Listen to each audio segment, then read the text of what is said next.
Cool. Hi, everyone.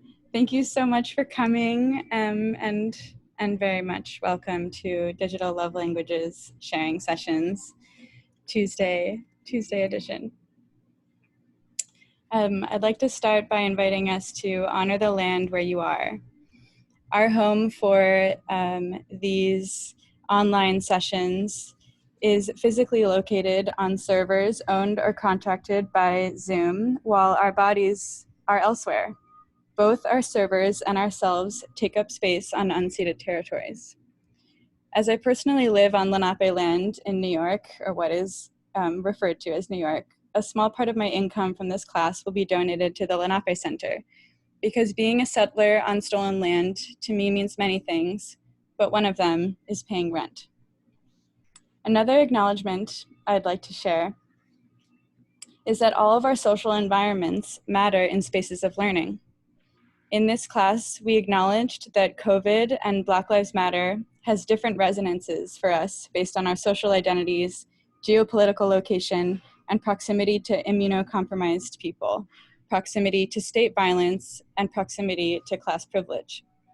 We welcomed our current social and political contexts to be a part of the conversation and an influence on how we relate to each other and what we make together.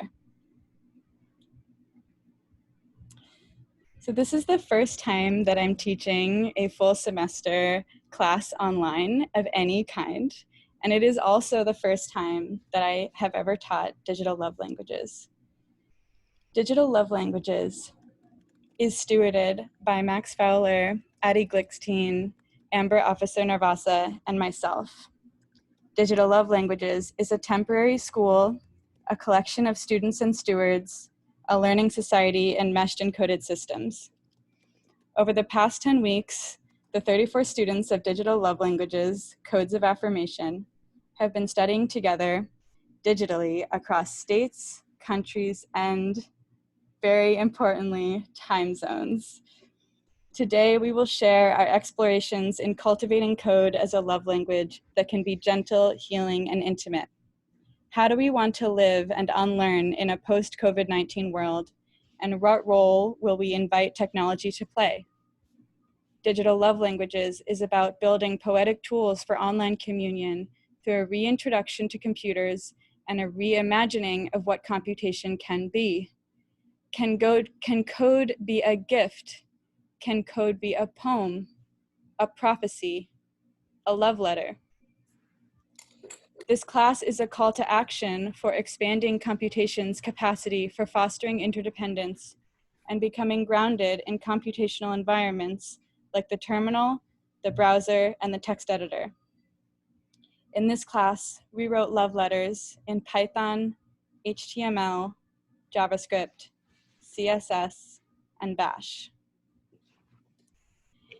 Digital Love Languages is a class taught at the School for Poetic Computation, and it is an invitation to participate in a dynamic possibility space to imagine and cultivate new learning environments with and for each other.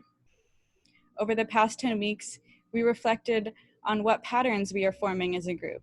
How are we listening to each other and showing up for ourselves and each other?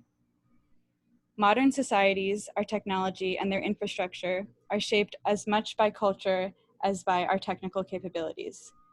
We can have a voice in these systems if we choose to have one. With this, I would like to invite my fellow stewards, Max Fowler and Adina Glickstein, to share some reflections. So Max, would you like to go first? Yes.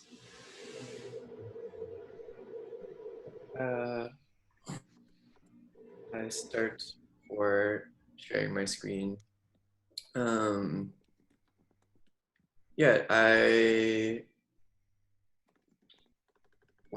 thing I wanted to say was just, this was also my first time doing a kind of like long online experience, something that lasted 10 weeks. And I mentioned this in another class, but it was just really grounding to have something kind of like consistent and evolving when a lot of other things were kind of crazy.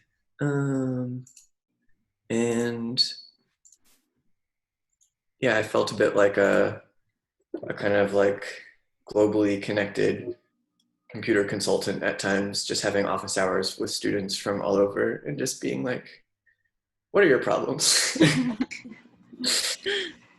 um, and yeah, I also was really inspired by the recent projects and throughout, again, just by like how small gestures can be and still be really touching, just like little websites, little things. So I just started making this website. It's pretty simple, but I will just read it. It was a meme that was sent to me, and this website is just this image. Yeah. After a rain, mushrooms appear on the surface of the earth, as if from nowhere. Many do so from a vast underground fungus that remains invisible and unknown. What we call mushrooms, mycologists call the fruiting body of the larger, less visible fungus. Uprisings and revolutions are often considered to be spontaneous. From Hope in the Dark by Rebecca Solnit. And yeah, this class just made me think about this too. Like, no one knew what we were doing here. Every week. Okay. I will pass on the screen sharing now. Thank you, Max, and welcome Adina to share. Thank you, Max. I will be brief because I think that one of the most wonderful things that I've learned in this class and that I'm the most eager to share is actually how beautiful it can feel to pause from sharing, counterintuitive as that may sound, and to step back and listen as a form of sharing love. Prior to starting this class, I had just finished undergrad. And early on, Melanie invited us to think about what our speculative liberatory learning environments might look like. Mine did not look like the liberal arts college that I had attended, where there was a constant incentive to speak up in class as a way of proving your worth within the more orthodox systems of academia. This class operated very differently, and I think I learned more than I have in a lot of situations by demonstrating to myself the value of pausing and hearing what others have to say, and of creating space and sharing presence as an active contribution that's as active and as meaningful as contributing words. So I thank Melanie for framing the class in terms that could help me learn this lesson finally after 20 years of normal school, and thank everyone in the class for the insights that they've offered in the last 10 weeks. All right, I'm done talking now. Thank you, Adina. Yeah, thank you for sharing that. Sometimes digital love languages in this class paradoxically looked like missing a class because there were other parts of your life that needed tending to. Okay, I'm going to briefly share again.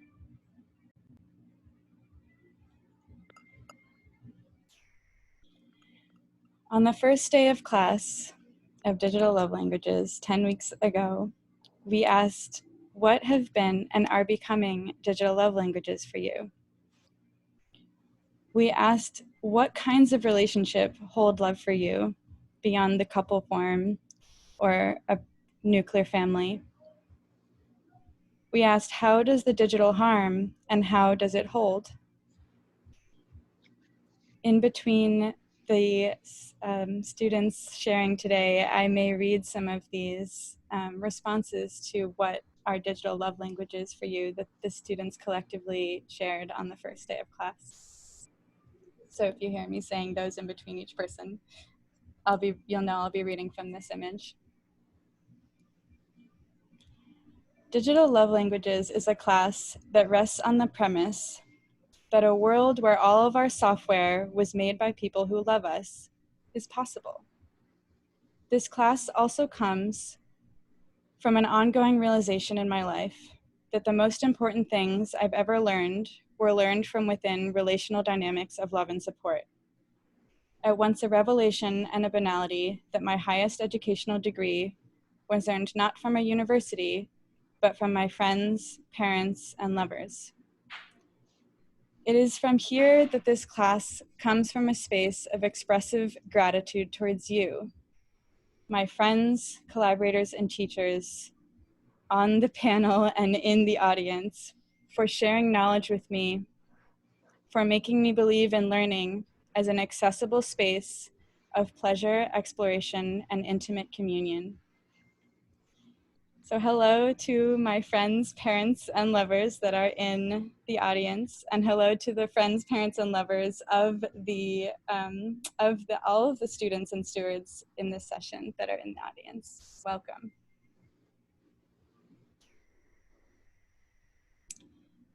So with that, I will pass it to our first sharing student of digital love languages, Hillary. Hello. Okay, let me share my screen.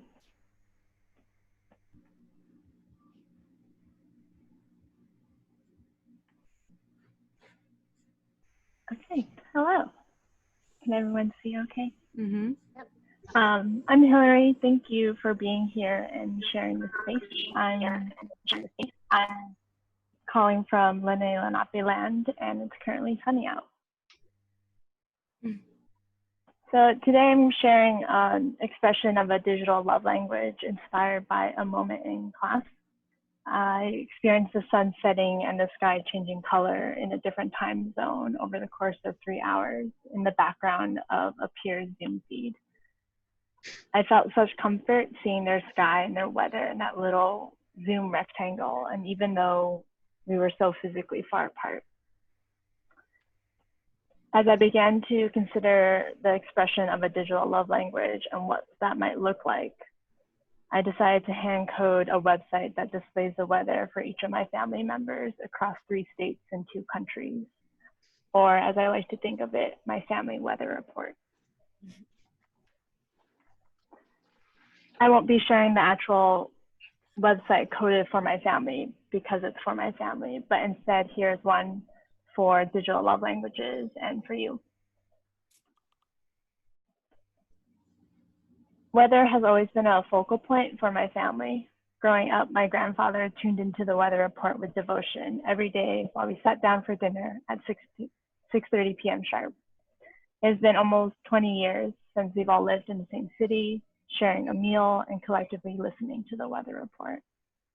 Now, when we call each other across state lines and oceans, questions about the local weather always come up.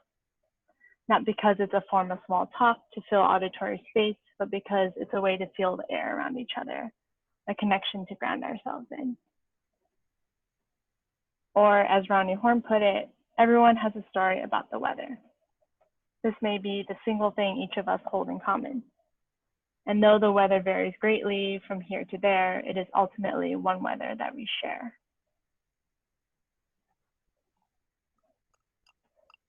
Before beginning digital love languages in June, I was quite anxious about how I would foster connections between my fellow peers in a virtual learning environment. I tried to visualize how we connect, sorted by pixels, and learning through binary ones and zeros and electrical signals. How would we project and overlap from these Zoom rectangles as we learn and teach each other? But now, as we wrap up our time together in this space, I have found solace and renewed excitement in communicating beyond commercially designed and coded platforms, to be able to forge digital paths to and for each other through pixels and binary and electrical signals. So I'd like to leave you with this collage of thanks to Melanie, Adina, Max, Amber, and everyone in digital love languages for spending the past 10 weeks together and helping me grow, with a little postcard of our skies. Thanks. Thank you. Thank you, Hillary. And the weather page you shared, it had all of our weather and all of our time zones from the class. Yeah, I saw. all, I think. Yeah. Thank you. So next up is Amy Liu, and I will also, as promised, share a digital love language. saying, I'm holding your hands over FaceTime or call during moments of tension, fear, and uncertainty with my partner and friends. Okay, Amy, Lou. Hey, I'm Amy. I've also been going by Lou in this class because there's another Amy. So I feel so much gratitude for this assignment because it really pushed me to write a love letter that I've been meaning to compose for some time now, but have always really struggled with. So today I'd like to share a love letter in the form of a website from my grandmother. And this is my first ever hand-coded website.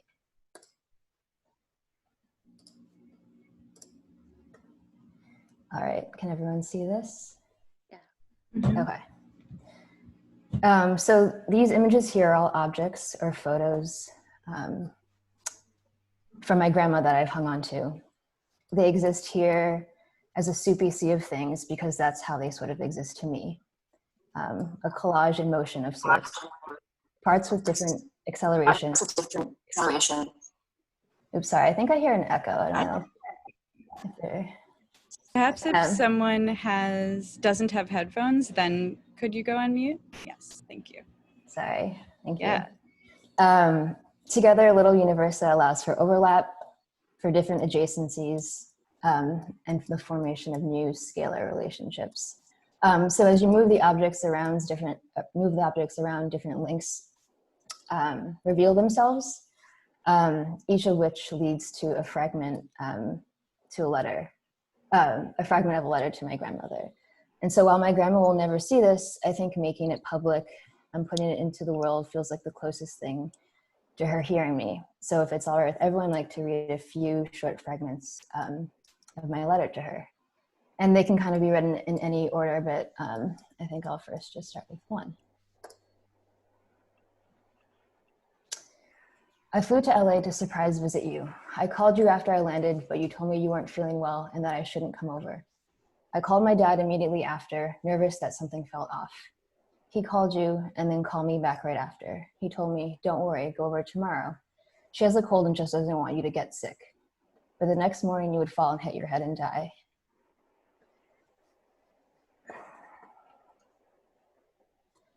I wish I didn't listen to you and just drove over to your house. I wonder, had I been there when you fell, if things could have been different. Let's see. 2. I was the only one of your 10 grandchildren that didn't have a car, so the Camry went to me.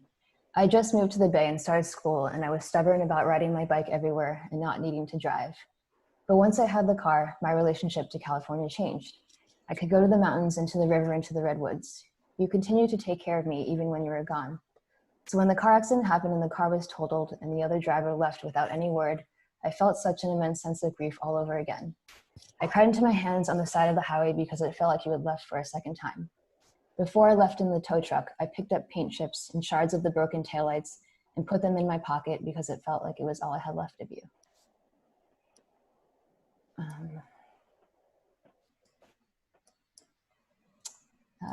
4. You love kumquats. I remember going to the patio and picking a handful from your tree. I bring them back to you and you meticulously roll each and every one between your thumb and index finger. This helped release the oils, you said, which would bring out the sweetness and mellow the acidity. Okay, I'll read 2 more. This is 3. The last time I would ever see you, I finally told you I was a cook. I had been ashamed of this for years, and whenever we talked on the phone, I gave you vague answers about how I spent my time.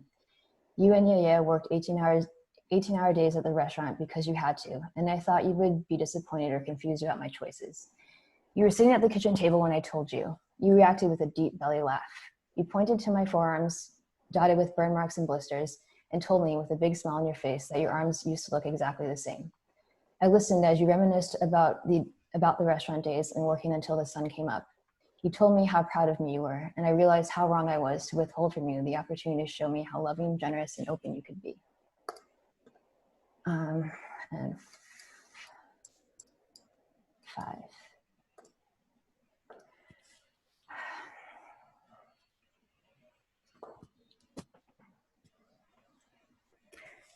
Okay, sometimes it makes me feel sick. But when I'm really honest with myself, part of me is relieved that you didn't, sorry, that you died before I could tell you that I'm queer. Oof. But I know there exists an alternative world where time and space collapse, and you and I could be together again. And I tell you that I loved a woman, and you would smile and tell me that you loved me. Sorry. Maybe you'd be queer too, and all your friends were queer, and we'd all sit around the kitchen table and tell stories. And eat kumquats together. Whew. Sorry, everyone. Very unexpected. Okay. So a lot of these images and thoughts would have really just sat in a shoebox because I'd always been overwhelmed with the task of making sense of all these fragments.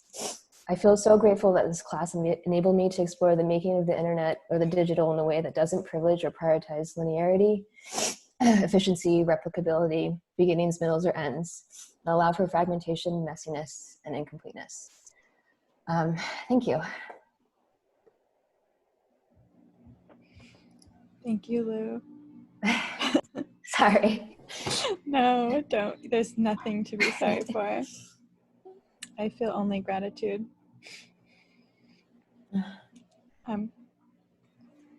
A digital love language can be calling people on the phone even when you're paranoid that they're mad at you. And I'll pass it to Latoya. Please welcome Latoya. Super glad I took this class because I've been like, damn, I can go after Lou. That's amazing. Thank you so much for sharing that story. I have some deep, deep questions for you after that. I love that. So hello, Latoya. I am coming from Washington, D.C., which is technically Natural land, but it's also known as Anacostan, which also Anacostia River. And it is also that tribe merged with my family's tribe, which is Piscataway, and what we actually know it as Piscataway Conoy. So that is where I'm calling from. For me, I wanted to express gratitude for a gift and then offer one other gift. So first I will express a little bit of gratitude that this class made me really rethink my relationship to computing and understanding, because I was always coming from this place of lack. Like I was never fast enough to catch up. I was never quick enough. And even as I've gone through and made my career in technology, I've always felt like I was perpetually behind and like could not code, right? And so I was like, oh, this is problems. And I kept taking all these classes to try to learn how to code, and it just didn't stick. I could do it technically, and then when I have to replicate it, I couldn't. And so one of the things that I learned is that a lot of the other classes were teaching me how to code, right? Specifically how to do the task I was looking for. But this class actually challenged me to think about why I was coding and what I was building and why I wanted to do it in the first place. And I haven't felt that way in a long time since I made my first blog, which is what started my career.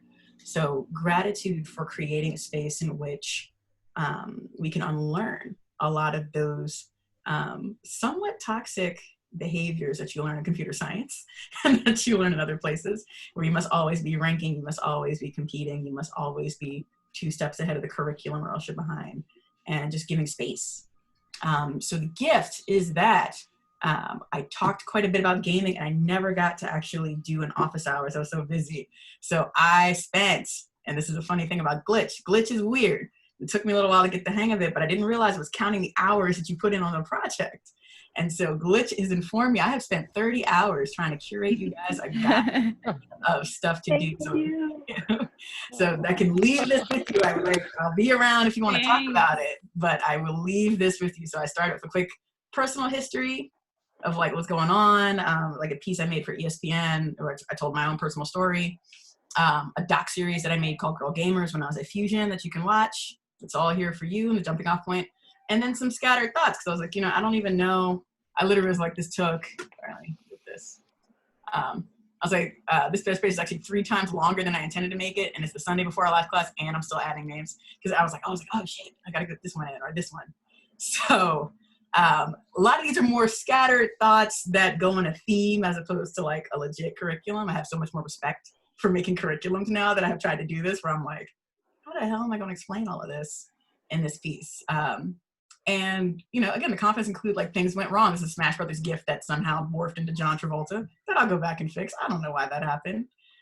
Just some thoughts on character development, some thoughts on race in video games, and me typing. A list of folks, most of these are people that I'm close with, people that I've interacted with deeply and that I kind of love. This is not a comprehensive list of everybody in gaming, but these are some great like scholars who've been doing this work around race or feminism in games for a really long time. And they've got just amazing bodies of work. Game Dev of Color Expo and other resources that you can do if you're interested in games, books that you can read, and stuff that I just really liked and I found really helpful, but there's so much more. There's also like an entire genre of textbooks that I haven't touched because I did not actually go through formal schooling with game development that I can also like provide. I think I got a link to Bo Ruberg. Bo Ruberg's work now on race in the aftermath of BLM. So there's a whole curriculum on that. And then some stuff about love and war. So I gave a talk at the Game Developers Conference about war using the work of Audre Lorde and self-care. And Lorde was a big theme of my life like 2 years ago. Work of Audre Lorde and self-care, and also looking at like how the military takes gaming technologies. And even though most gamers are kind of pacifists, they don't, or most game developers, I should say, are pacifists, and they don't necessarily want their stuff used in war tech. A lot of tech workers feel the same way. It's being adapted anyway. And so in a way, non-engagement is also like, you know, kind of acceptance. And so I wanted to really challenge that framework. So I do that in the talk. The entire series is really good and worth watching because it's called, my co-founder Mitu curates it each year about microtalks with heart. They're an advocacy track around how you can use games to change the world in general. And, you know, I've seen some amazing, amazing talks through Mitu's curation. So I was happy to be a part of it. And some other stuff about like the war, military, and video games. This was also the focus of my research at USC that I didn't get to finish, but I will be doing a symposium. They wanted me to come back and like finish it because I started a startup, so I did not finish half the things I thought I was going to do. But I did want to deep dive because like the other half of this, so I'm looking at war and I spent a lot of time researching war. The other part is love to me. And my friend Lindsay Grace wrote this great primer called Love and Electronic Affection. And this is actually a textbook, so it's like $120, but I'm not sure I gotta figure out if there can be like a talk or something, like come on, Lindsay, something cheaper to do this with. I also put in some game dev resources for the Vault and for things that might be helpful if you're starting to learn or you're thinking about like how do you apply game design principles to what you like and just design tactics. And then I was like, there's always more stuff to read. I'm a child of the 90s, Angel Fire and GeoCities, so I had to put the Dancing Banana in. And then I also acknowledged like my perfectionist side where I wanted parallax stars and the Konami code and all this other stuff, but here's where we are right now, and it can always grow. And then for an Easter egg, because I talked to some folks about my AI background, just kind of like how I got into it and why it's really important for those of us who care about technology to step into AI from wherever we're from and to not really worry about it as much. So I talk a lot about Blacks in AI and the space they created that was multidisciplinary to allow more people in. And then also like at Digital Love Languages, like to imagine this world where the internet was designed differently, AI needs that like right now. So like I also shared some stuff that was super helpful when I first got started. And then there's more stuff. There's like a whole indigenous AI movement that's super dope that I'm just like digging into all the papers from. And there's like a bunch of other stuff that I'll finish coding and do, but this is my gift to you. Thank you. Thank you so much, Latoya. A digital love language can be setting up FaceTime or video calls with your friends just to scream together. And with that, I'll invite Zoe to share. Hi all, Zoe here, calling from unceded Ohlone land, moving down to SoCal though, so we'll be in the land of the Tongva soon. So I'm gonna share my screen, let's see. All right, so I am sharing a gift that I realized and had a revelation about in the middle of this class. On how my blog has essentially been like a gift and a love letter that I've shared with others kind of publicly but privately. And so I wanted to make a blog post for this sharing session. So I came to this class rather serendipitously. It's as if some sacred cybernetic force manifested it. Giving me and us this like space for digital connection and tender self-reflections. I came to this looking to translate an existing experience, an existing installation I had created. Here you see a participant writing a love letter on Venezuelan money, part of a ritual that I crafted for my MFA thesis installation. And I've had the honor and privilege to like re-show this work, but it's not necessarily kind of COVID safe or COVID friendly in these socially distanced times. And so I came to this looking into how I could translate this into something digital and online, something for these socially distanced times. And so out of it, I generated compose.love, which was created out of necessity and desire, out of the constraints of our digital present, out of the need for love and tender magic. And so compose.love is a meditative spellcasting experience. The URL is compose.love. You're invited to submit sacred words in a sacred order through the guise of an online form. And in the process, it's essentially a meditation on remembering a place that you can no longer return to, which now has become so many places for all of us.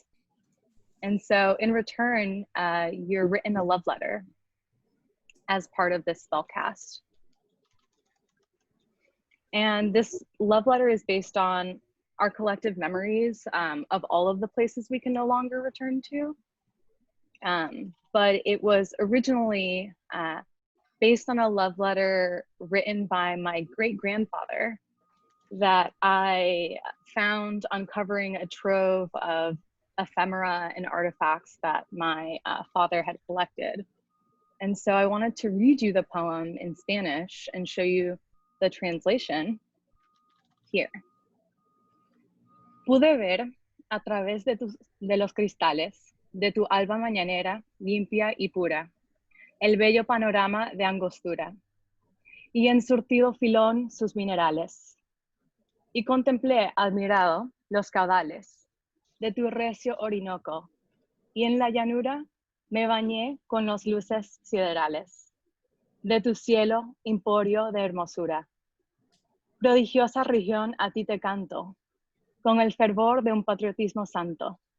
En la historia, a través de sus anales, te destacas con tus ímpetus pujantes, como la reina de los minerales, con tu hierro, tu oro y tus diamantes. And so this was a love letter, a poem that I had found written about a Venezuelan landscape, about a place that I thought that I only had in my memories, but that my great-grandfather had written about. And so this piece is really based off of a love letter to the Venezuela of my memories and all of the places that we can no longer return to, that I really fondly care for and hope to return to at some point. But as the ephemera of our emotions, who knows when that will happen. And so I wanted to, offer you to visit compose.love and to share a memory of a place that you can no longer return to. And as an offering, I give you back, a love letter from my ancestors' memories and from my own personal navigation of diaspora and longing. So thank you all for the folks here, Digital Love Languages. It's been really amazing to kind of make a website. I had also never created a website like Lou said. So it's like I really appreciate Melanie and all of the TAs and participants here. Thank you. Thank you so much, Zoe. It looks really great. A digital love language can be Venmoing friends who need money. No questions asked. And with that, I'd like to invite Anastasia Namenko to share. Okay, hello. I'm calling from Poland. I'm going to share my screen. So my final project is a love letter to the class and to the people. I met during the digital love languages, because as Melanie mentioned before, I think the most amazing things came out of conversations and sharing rather than coding itself or learning how to code things. This love letter is made in form of a webzine. I'll share with you later. And based on a text each of us wrote in the very beginning of the class, when we got a prompt from Melanie to write a love letter to describe a speculative laboratory learning environments. And we were thinking about sharing ideas and knowledge, but also make ourselves and other people comfortable in the environment we are creating. And also, I think it was quite difficult for us as well to create our own learning environment, being only online and virtually with each other. So when I saw these texts, they were so beautiful, and just some of them were poems, short poems, others were descriptions of the different spaces or even ideas or feelings about learning process and sharing. So I took all these letters and made a Markov chain generator for the base of this web theme. And what I got from there is a very short, not poems, but like pieces of ideas and thoughts. Maybe I'm gonna read this ones because it's my favorite, I guess. Our campus is outdoors, indoors, underground, in the way that everyone is attempting to read each other's minds. All the senses should be available as free paths to learn is a place that exists, and then the light breaks in. What is exchanged here is based on those who are present. Failure is a spiral, a loose network turning inwards and outwards, and definitely with clock-like abandon. Many more you can see on the webzine. And also, the very important part for me was to capture somehow a lot of things which were intangible, because we have this virtual environment, and after each sessions, like all the things were gone, so all you can have is like memories of it. I tried to create something permanent, or the place where I can come back, or guys from the class come back to refresh the memory about the ideas, sharing dynamics, and the energy we created through this class. So now I'm gonna maybe switch to this webzine. The form of it was inspired by, of course, Zoom calls. So each person has the place for thought. It's somehow framed and formal, but all those conversations were very inspiring and dynamic. And also, I decided to reduce the whole content to text and emojis, because we used them a lot to somehow share the emotions and feelings through the text and our works. And I took the ones we used the most and just put them there. It's still under construction. And also the main goal was to capture somehow this nature of text generators. Each time when you run an algorithm, it gives you a new thing and the previous one is gone forever. So I just wanted to make it permanent somehow, just to capture the moment of being there. And yeah, I just want to say thank you for all the people who were in the class, because it was an amazing experience. And after our very first session, I was dancing for 3 hours straight, because it was so intense, so cool. So thank you very much, guys. Okay, I'm done. Thank you so much, Anna. If anyone is curious, you can read all of the responses to love letters to a speculative laboratory learning environment in the link I put in the chat. A digital love language can be sending recipes of Chinese food to friends in lieu of sharing meals. And with that, I'll invite Farashta.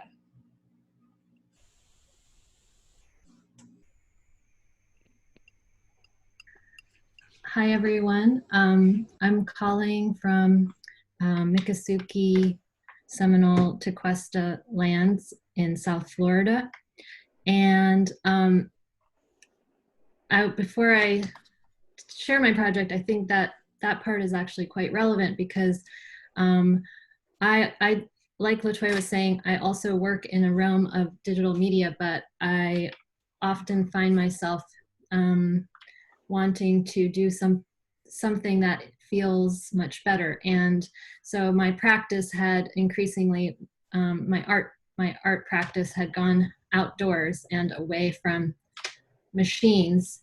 And so this project I'm going to show you is about this way of reconnecting with the land and the history of place.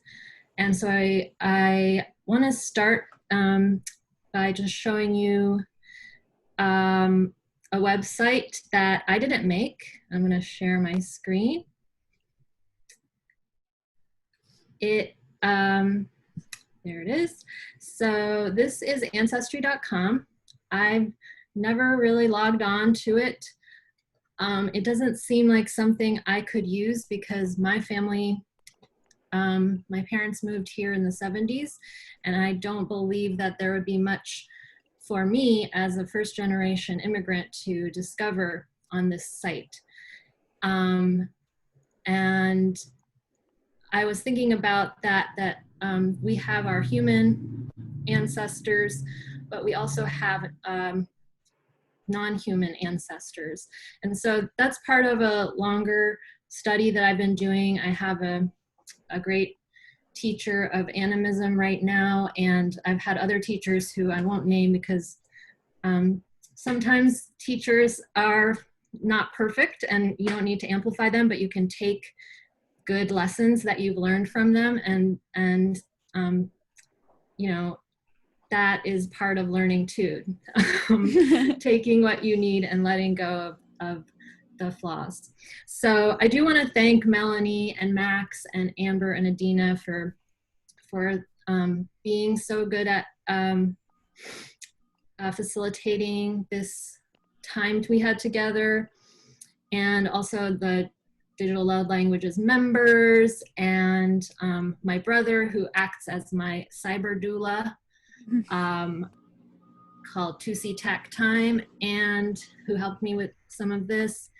And my partner, Neil, who bakes bread, which is my main love language, actually. So this is ancestry.com, and I decided to make, which you might have seen in the tabs, this version of the page, my version, which is oil ancestry.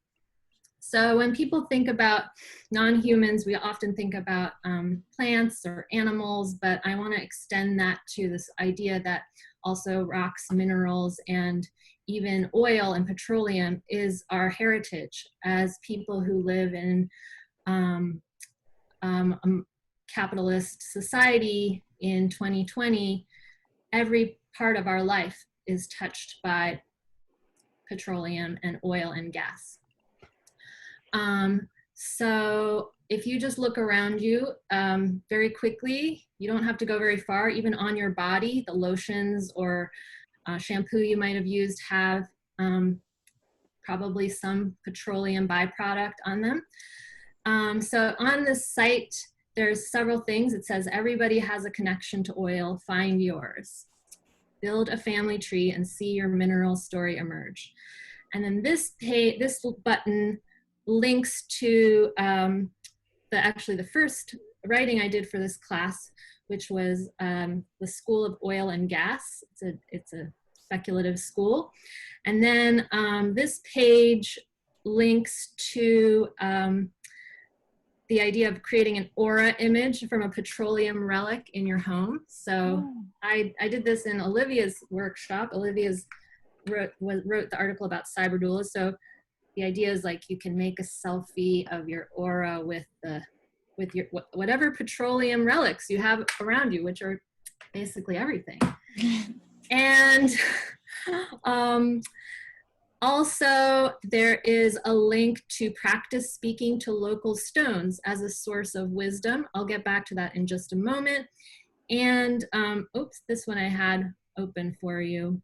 It was my folder poem, which was also about the oil barrel, which is not a real unit, physical unit of measurement, just like the folder on a computer isn't really anything, it's emptiness, and we talked about how, what that means.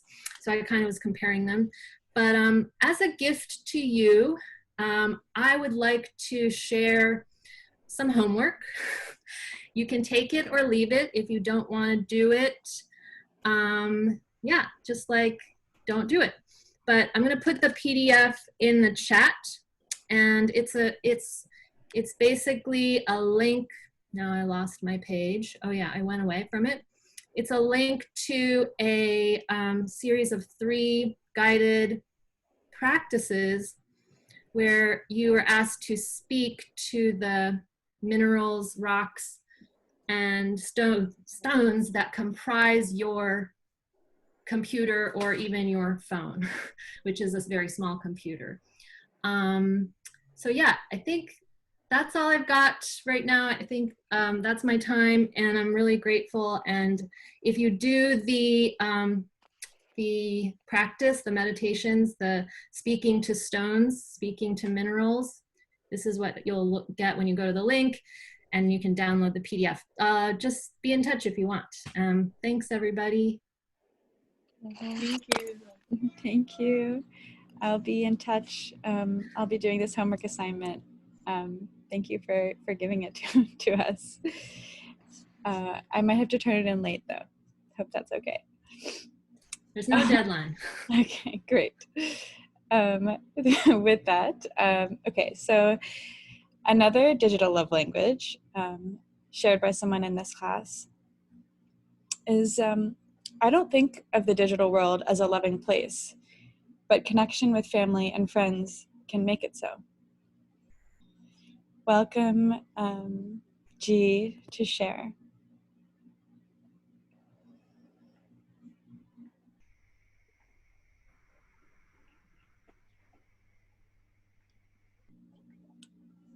Okay, welcome to G and Terminal Street View Tour. Oh, hang on, I need to share. I'm sharing. Okay, welcome to G and Terminal Street View Tour. Hello, we are G and Terminal calling from London, UK. Today G and I will be taking you on a little street view tour of GS hometown, Rovigo in Italy. Over the last 10 weeks, Terminal and I have got to know each other a little bit better. Today, to celebrate the beginnings of our newfound love, we would like to invite you along and come walking with us online. I will be showing you around Google Street View, whilst Terminal will be navigating through a folder poem that mirrors the steps of the same journey. We hope you will enjoy the tour. Feel free to take screenshots of your favorite moments and spots of the tour, just as you would take photos in the physical space. If you'd like to, add the screenshots to the Serena channel, or you can send them directly to us via email. These images will be then added to a mini site we are in the process of making for the tour. I'm just going to add that to the chat. Cool. And now we're ready for the tour.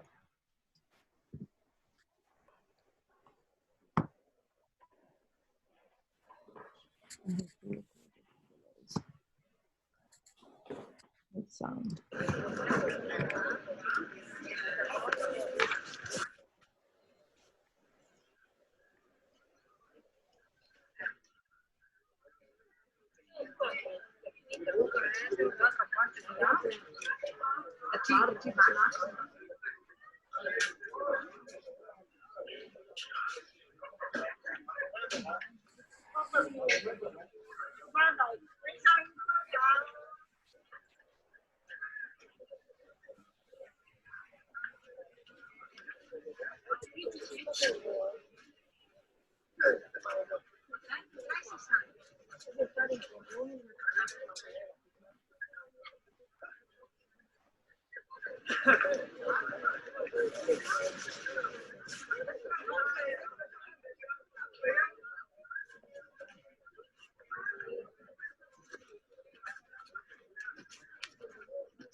10,000 babies.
Thank you so much for joining us on this walk. We hope you enjoyed it as much as we did. We love you.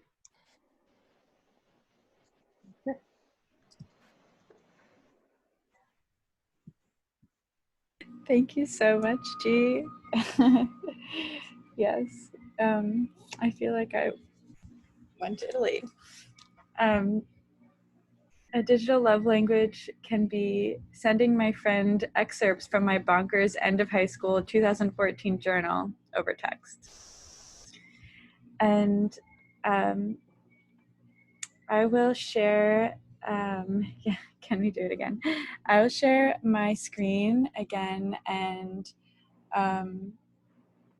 talk about a class project that we did. So in addition to this sharing session where everyone is sharing like their own reflections and journey through digital love languages, through things they made and things that they're thinking about, we also as a class collaborated on a class webzine called Landscapes of Love. So I'll share that with you now. And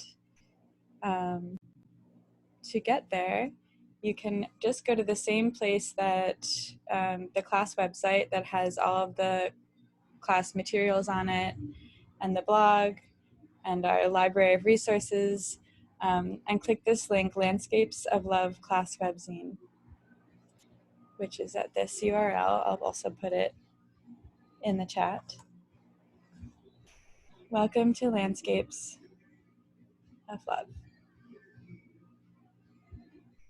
a webzine made by the students and stewards of the Digital Love Languages class of summer 2020.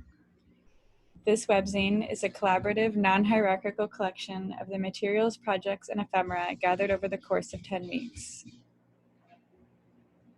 Here are sketches of the initial planning meeting from which this space was conceived, drawn by Masha. I'm not going to say last names because I don't want to mispronounce them. Masha, Kara, Hillary, Max, G, Amy, myself, and many others who contributed in different ways, like design, code, and adding these image blobs. So this was Masha and Kara and Hillary's sketches for this website, which is now here. And when you click on the blobs, you get assignments, prompts, responses, images that throughout the 10 weeks we have been collecting together.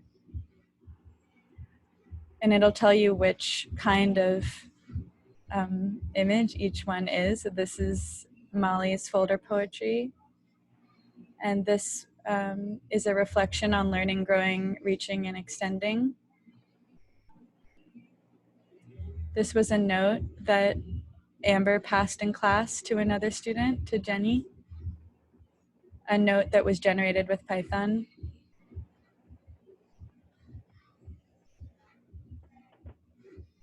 Yeah, and you'll also see pictures of students in the class and a little bit about them.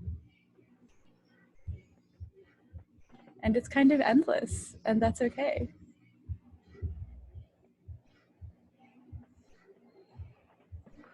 G, would you like to add anything? It was really fun actually making a website.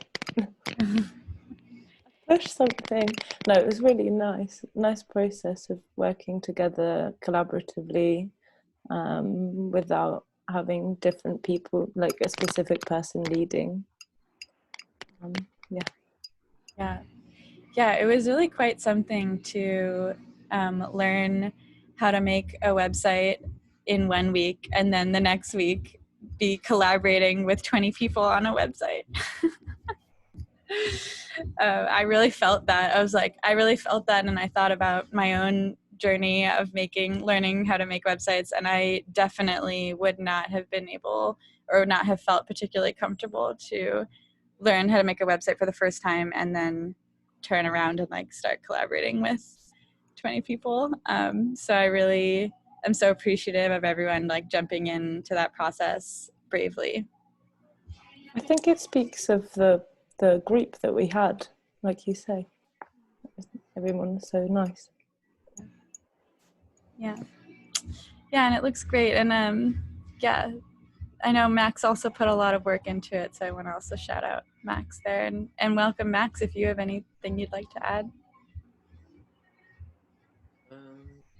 Yeah, I like the social experiment, just grow 20 people with the same access to change things. And it was cool to like push changes and then just see it getting updated and being made more beautiful and being like, oh, that's nice. Yeah, totally. Okay. Transitioning to another love language is sending long meandering voice messages to my friends and crushes.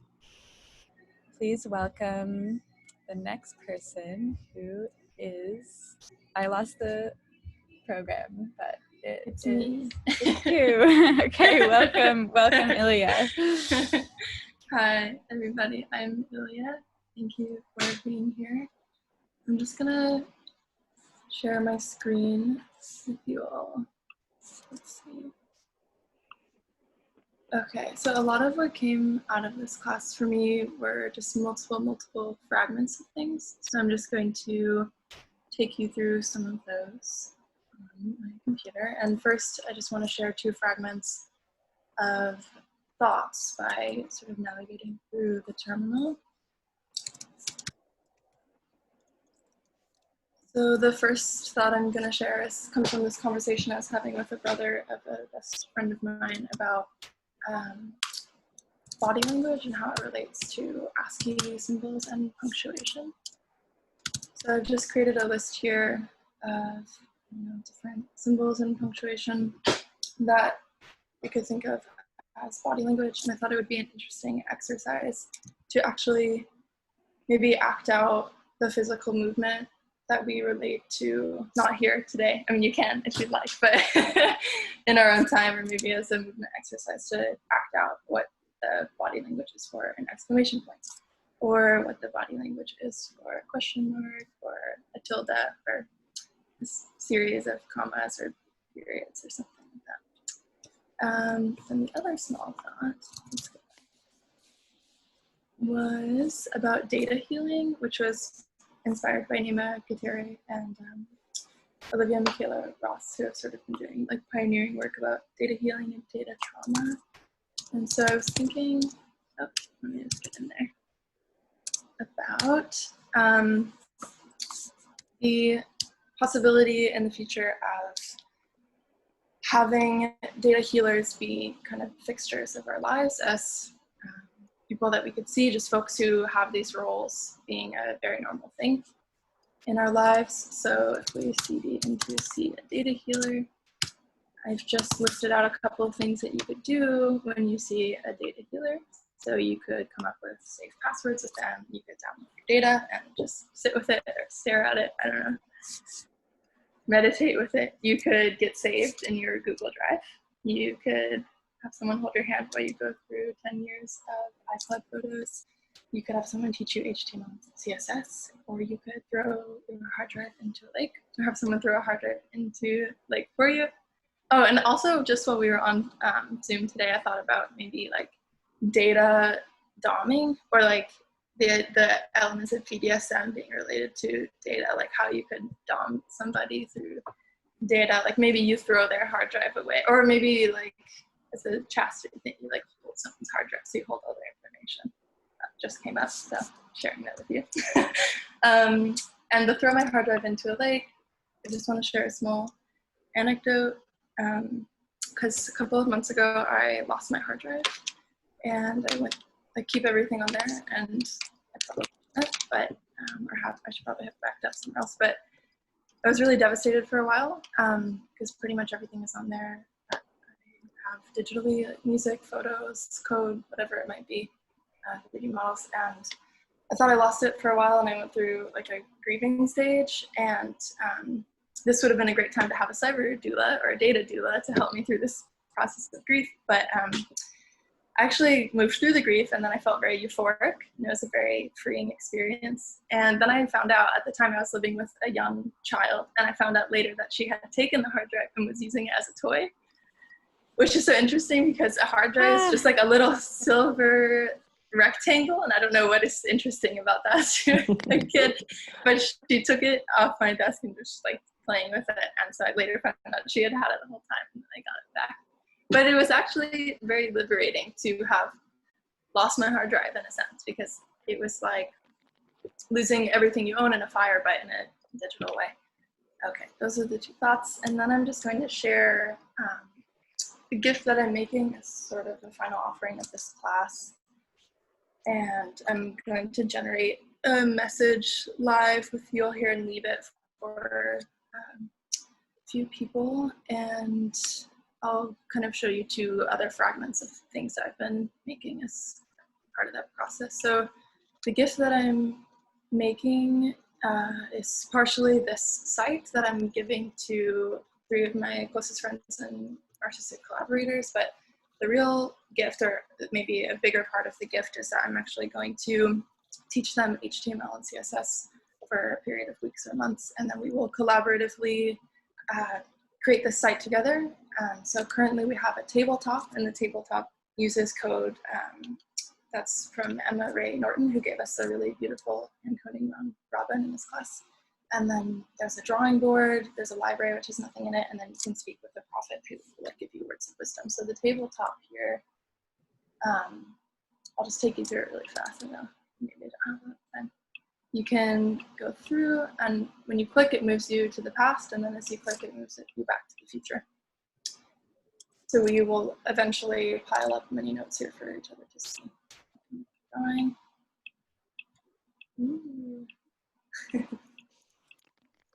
I don't know, I guess it's an angel or something. Okay, so there's nothing in the library, it's empty, but you can also speak with the prophet.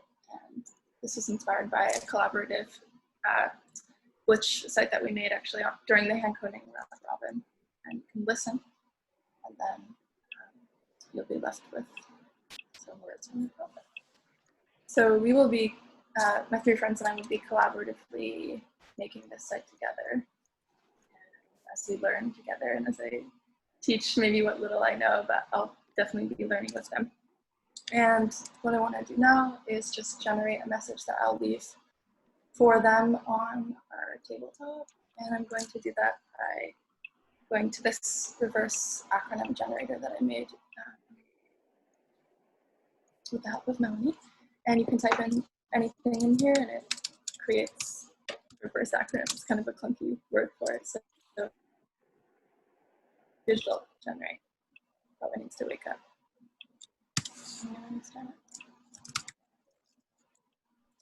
Just it gate is the and let, depths in gazing into our longings.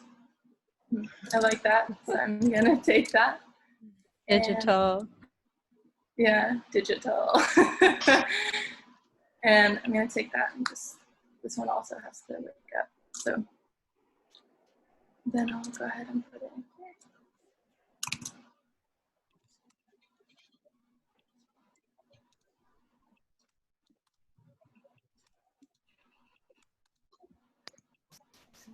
I also will generate a message by using this code. Where are you? So this is using Spacey, and it's going to be parsing through All About Love by Bell Books. I just have that whole book as a text file. And so basically what it's going to do is going to be looking for statements about the word love, and then it's going to tell us, like, here are the things I know about love. So I'm just going to run this module. And it might take a second. And while we're waiting, I'll just, let's see.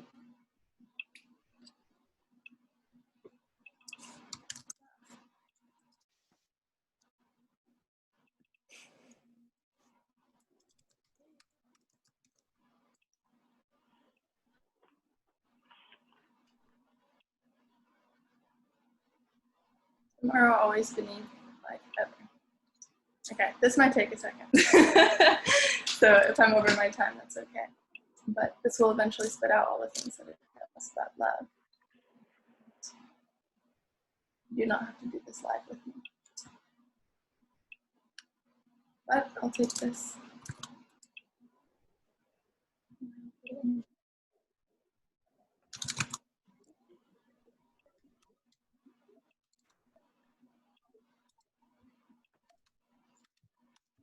Visit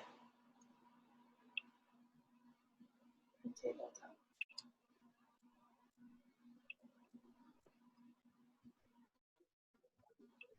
And here's the message we have left for my friends to find later on. And here's idle. Okay, so now it has told us all the things it knows about love. Love is the great and tangible. Love is wonderful and necessary. Love is as love does. And this is obviously in the words of Bell Hooks. This is taken from her book.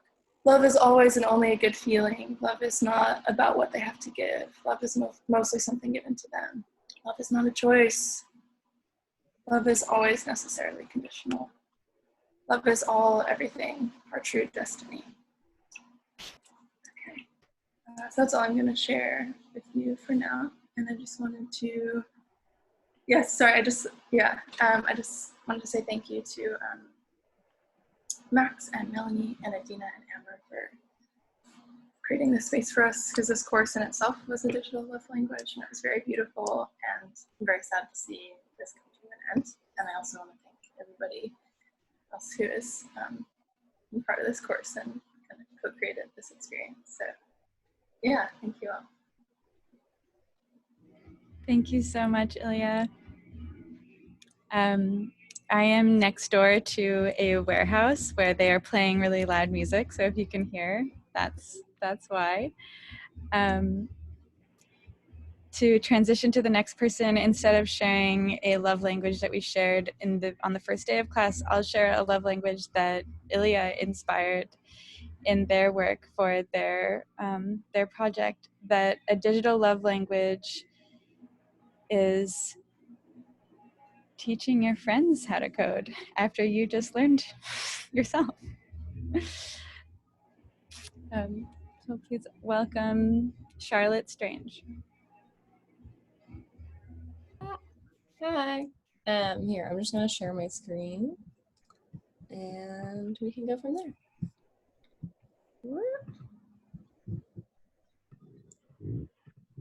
Perfect. Okay.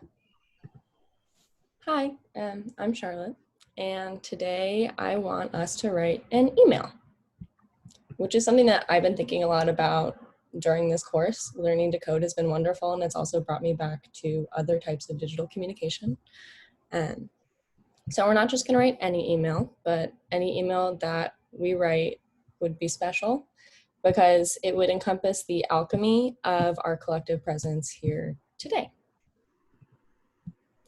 Over the last 10 weeks, something that I've really been thinking about is this concept of, or the question of language as technology. So we're learning about coding, and that's, you know, tech for a lot of people, but so are the words we use. And as Melanie says, or has been saying throughout the class, you know, we're always already programming, and I think that using language is a really big part of that.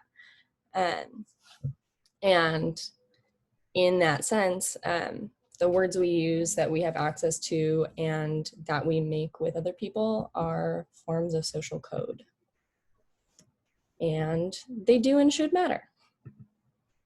I really struggle with language, like saying what I mean, knowing what I mean, and being able to hodgepodge together the words that I have into something that not necessarily makes sense, but that is communicable, especially because the words that I have access to necessarily have their histories tag along when I'm talking. And so along this line, one of the implications of words or language as technology is that language is a technology of violence as well as one of speculation. So when we're talking about technology, that word in and of itself holds both material and symbolic violence. There's the violence of militarized technology and of surveillance as well as of craftiness, right? And the technologies, digital otherwise, that come together when people collaborate to answer problems, which I think we've seen a lot of today, both digitally and just between people. So about halfway through this class, I was having a conversation with my parents about prison industrial complex abolition and the United States Constitution. And I asked them, going off of what Melanie has been talking about also throughout this class, what would it look like if the world you lived in were programmed by someone who loved you? And so I wanted to expand the question that Melanie has posed about software to think about the whole world we're living in as programmatic. Whoop. And in a lot of ways, the world we live in is like already programmed for my parents, right? White, middle class, and living in an urban area. But I also think that it was really exciting for them to receive that question. It was maybe the first time that they had been invited to imagine the world they lived in as one focused around pleasure, something in flux, and not necessarily fixated on multi-pronged, top-down exercises of power. And so, like the gift of reimagination that Neda Bomani gave to us in the zine workshop we did a couple weeks ago, which invited everybody to rethink the purpose of household objects. I think about this question as like a gesture towards abolition, a refusal against the mandate that colonial and capitalist governance is static, and an act of faith that collective liberation can and will happen. And so going off of that, something that like often circulates in my social media feed during election times is this poem called I Want a President by Zoe Leonard. Potentially also comes up for y'all. And when I saw it this time, it hit me that that's like a really good example of a response to that question. She's putting, so if anybody hasn't read that poem or seen it, basically Zoe Leonard is using the word president in proximity with people and experiences who are often really forcefully removed from that title to talk about what she wants to see in the world. And she's really clear what she wants. I want a dyke for president. This being said, I feel really strongly that this poem not be read as an attempt at presidential reform, which I think is a possible reading of it, right? That presidency would be better if we just put different words in or different people in. And rather, I think it gives a really good look at the way in which the word presidency in and of itself is a technology of militarized hierarchy, a measure of distance created and maintained and a way of instilling social categories so that they continue to support our government. And let's see, whoop, there we go. Nonetheless, I would argue that Leonard's poem offers an active reprogramming. Presidency shapeshifts as it is re-inhabited and recoded by Leonard's imagination. Ooh, are we missing something? Well, there we go. And so, to go back to the email thing, right? I want this presentation to turn into a gift that we can give to each other and make with each other. And so here, I'm gonna access the chat really quick, if possible. There we go. And I have made a form that's asking the question to y'all that I asked to my parents, which is, what would the world look like if it were programmed for you by someone who loved you? I've already gotten a number of responses. They were all so beautiful to read. And I just want to give the next maybe like 30 seconds or so for people to go to that link if they want, leave their email, leave a word or a sentence that resonates with them or comes to the top of their head when they're asked that question. And I'm going to take those responses and run them through a code that I've made that borrows from and is inspired by the form of Zoe Leonard's work. And I will email it to you all later as kind of a surprise gift that can exist outside of and after this digital space. So here, I'm gonna have 30 seconds to just hang out, and then I'll come back to everybody.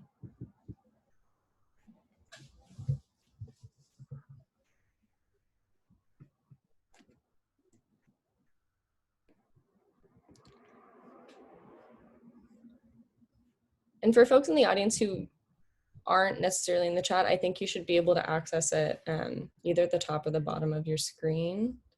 And I've just placed the link there.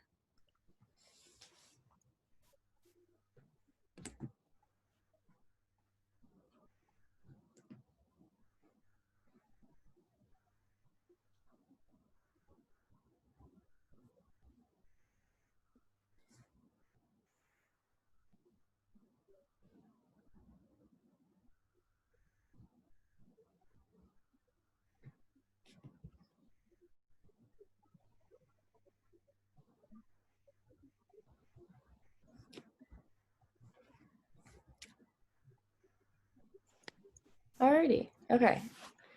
I'm gonna leave it at that. It's a big question to ask in a very short amount of time, but you're welcome to return to the page whenever you want, and it'll continue to contribute at the document that we're making together and for each other. So I look forward to sharing the email poem that we've made together. Thank you. Thank you, Charlotte. A Digital Love Language is sharing a moment of silence with over 80 people over Zoom and Twitch. A Digital Love Language is also asking your parents, how have they been socially programmed, and what if they were writing those programs and being programmed by people who loved you and who loved them. Well, please welcome Amy Fang. Hi everyone, thanks for coming today. I'm gonna share my screen. Let's see. Let me know if it comes up for people, because before it wasn't. We see it. Okay, yep. cool. What's up? Cool. I'm gonna drop the link in the chat too, so if people want to follow along, they can. I decided that I felt like it was fitting to express my thoughts through Arena, because I felt like that was one of the big modes of communication between our class, in which we shared links, websites, gifts of code, and more. And in that way, it's been a love language shared between us. And I've pulled from my classmates' thoughts as well as mine to create my project. And a few weeks ago, just like as a intro to one of our classes, we each shared something we've missed during quarantine. And in this class, I knew I kind of wanted to create my project around something that I've missed during this time. which is being in close proximity to other people and thinking about the nostalgia of physical touch, maybe like bumping into somebody else on a crowded street and not having to think about it, unconsciously brushing up against another person in the supermarket. So during this class and this pandemic, I've been thinking about our retreat to our devices to find connection. But while my friends are only a message away, my body yearns for the past innocence of touch, touch without hesitation, without consequence.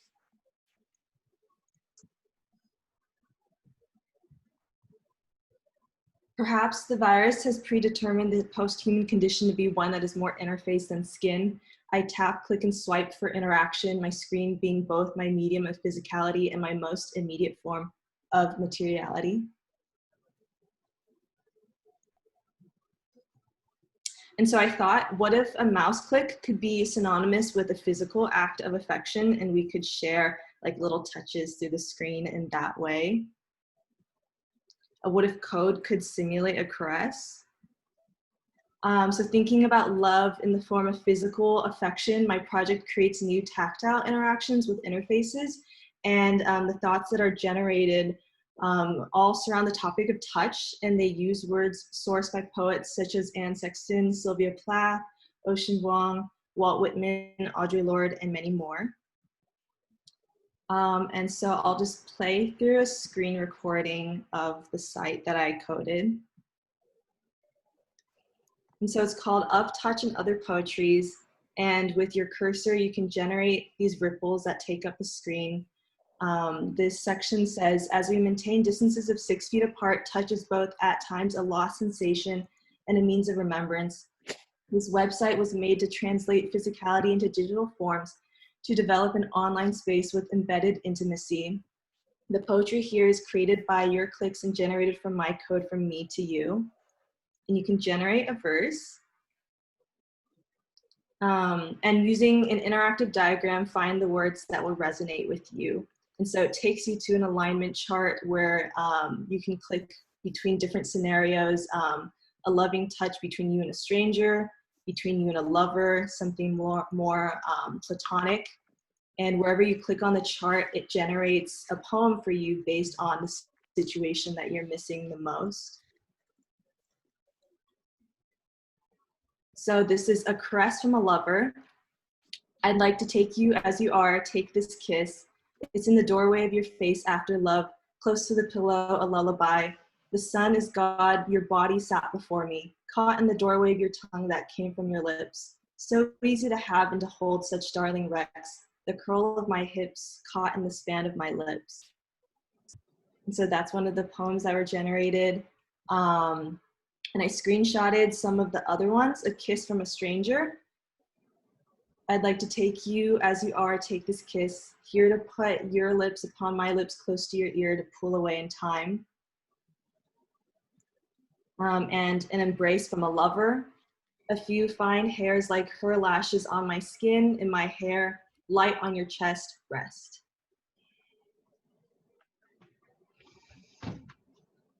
And yeah, and I just wanted to end this with thought of just thinking we should spread love, emotional love, or physical love, or compassionate love on the internet. Thank you. And I want to thank Melanie, Max, and Adina for all their help in this class. Thank you so much, Amy. A digital love language. Can you hear an ice cream truck? Yes. Yeah.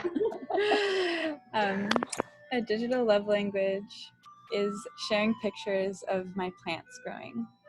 So for anyone who's joining recently, in between each share, I'm saying a digital love language that the students contributed to a collective and anonymous Google spreadsheet where we all said what digital love languages were for us. Please welcome Steph Lai. Hi, everyone. Thanks for being here today. And yeah, I wanted to, I wanted to create a gift for everyone in this class who's been in this class with me. And offer it as a way of sort of like a ritual or an experience of affirmation. So if everyone could go to this website that I have in large letters on the screen, and I might just give that a minute to make sure it's loaded up for everyone. I put it in the chat as well. Oh, thanks, Melanie. On Twitch too.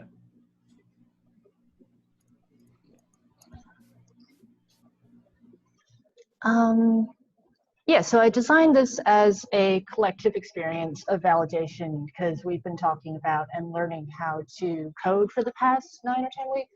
And Melanie and we've talked quite a lot about thinking of ourselves as people who code, or perhaps maybe even coders. And there's a lot more that I've been thinking about as identity and knowledge, and who has as a way of validation, if that, how that identity links to owning that knowledge. And I wanted to offer this as an experience to, I guess, affirm that everyone can call themselves a coder if they want to call themselves a coder. And I invite you all to share through this text box something that you've thought or learned or felt throughout the past couple of weeks.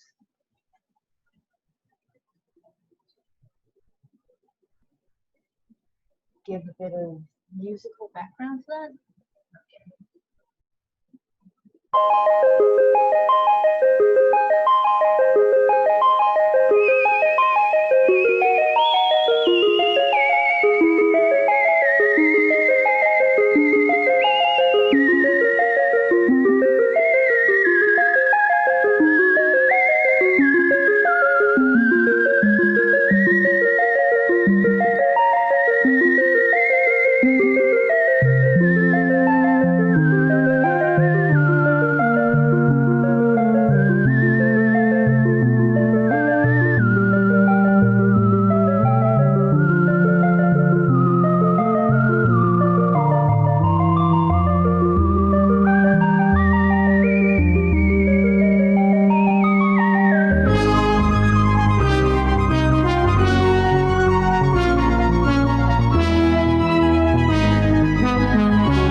Music down a little bit? Oh yeah. We just didn't hear the when you started speaking. Oh, sorry. I turned it down for myself, but I guess that didn't turn it down for everyone. Yeah, thank you everyone so much for sharing. That's yeah, really, really nice, and I hope the website, everyone enjoyed it at least. And I also made a little poem that's linked at the bottom from our class notes. Thank you, Adina, very much for making all the notes, just as a sort of like reminder we all learned and like talked about. So yeah, if you wanted to go there, have a look at it. It's just like, it's very long and it scrolls, so it's kind of a nice thing to look at and have up for a while. And I found it kind of funny at least. Yeah, thank you very much, everyone. Wow, thanks so much. I just put the poem link in the chat and on Twitch as well. A digital love language can be sending tacky good morning picture messages in the group chat. Please welcome the next person, which is Teresa Snyder-Stein.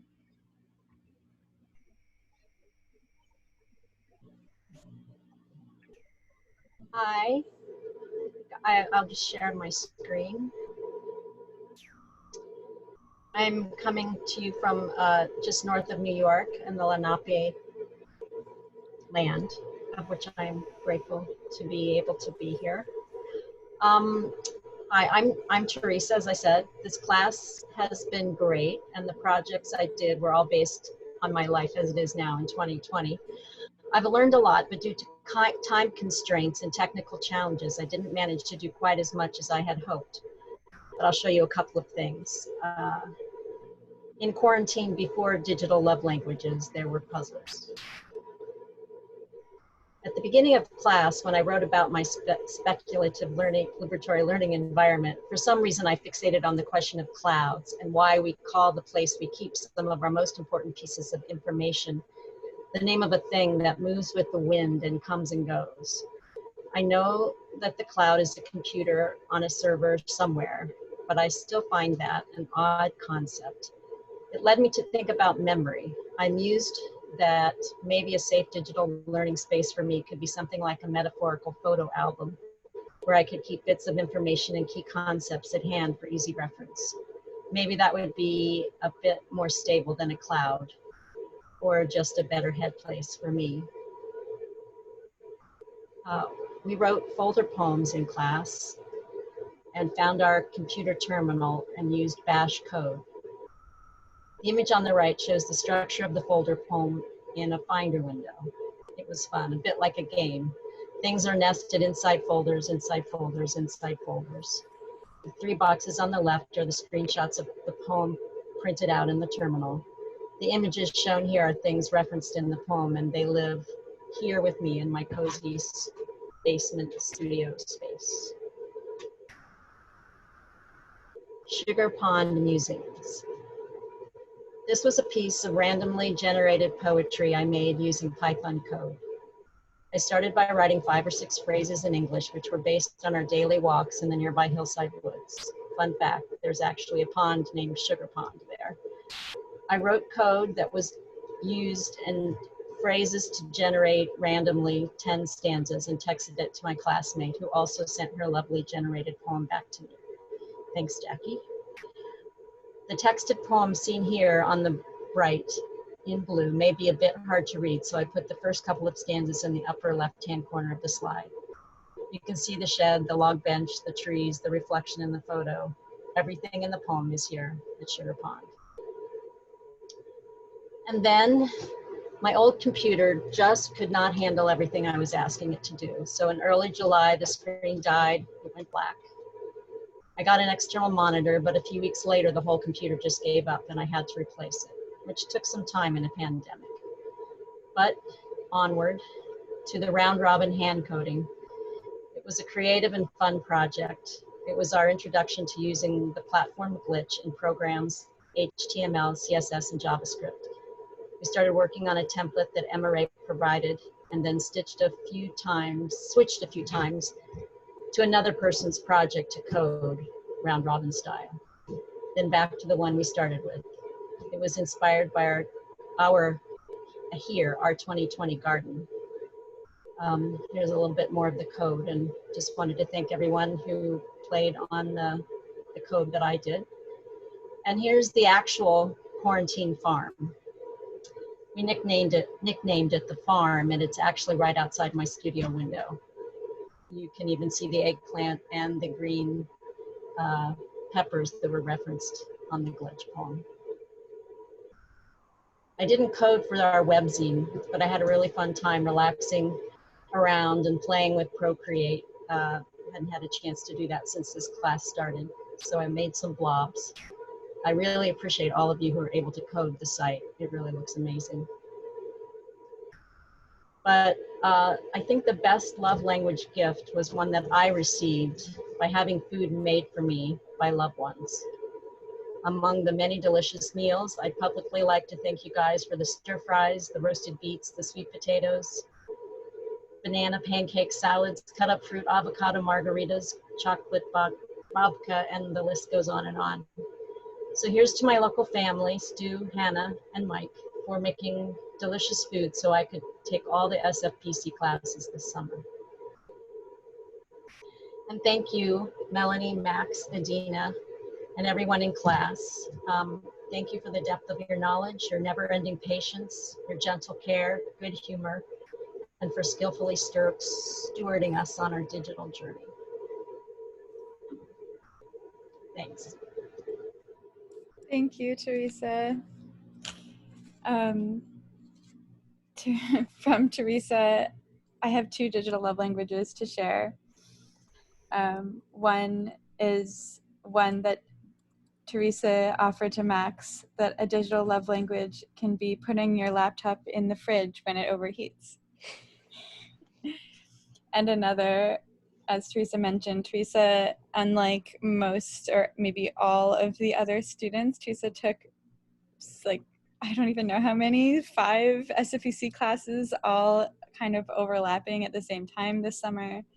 And amazingly was attended every class and like did every, yeah, just I'm just very impressed with Teresa, and I also have gratitude for Teresa's family, and that a digital love language can be making food for your loved ones while they learn to code online. Thanks. So we have 3 more sharers today, and then there'll be a couple minutes, maybe 5 to 10 minutes for audience participation, celebration, dancing, questions, really whatever everyone wants to do. So that will be just sort of some open time at the end. So join me in welcoming Shane, Rosa, and Sarah, who will be our last 3 students to share today. So welcome, Shane. Hi. That was a good lead into what I wanted to talk about. I was hoping that everyone could take a moment to go get a snack. If a snack is something that's within reach in the next 5 minutes.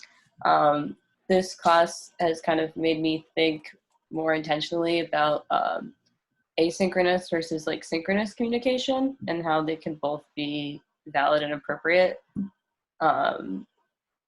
Yeah, like Melanie was had showed us something that they designed where you can share links in a passive way, and how sometimes that is, like the appropriate way of showing your love. And then I missed a class and I watched it on YouTube, and just like thinking about how different that felt versus like doing something at the same time. So I thought we could all eat a snack. I don't think I need to be on the big screen for this. I'm eating an omelet that my partner just made for me.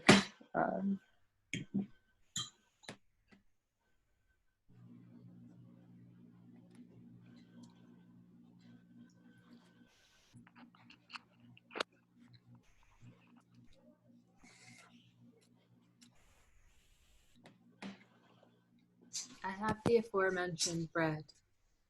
Oh, awesome. I have a lox bagel. I have grapes. Ginger cookie. I have a perfectly ripe banana for myself. I know everyone likes bananas differently, but it's perfect for me in this moment.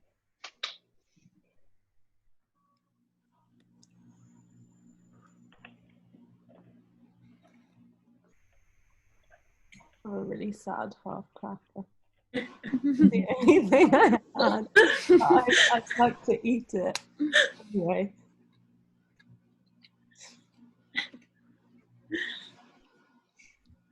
Nice, Kaylee. And Yatu, I see you eating Moroccan tacos and red pepper and hummus in the chat. Also, we did not know this was going to happen. Everything that you see us eating here, we actually just happened to have next to us. Shane did not prepare us, but we prepared ourselves.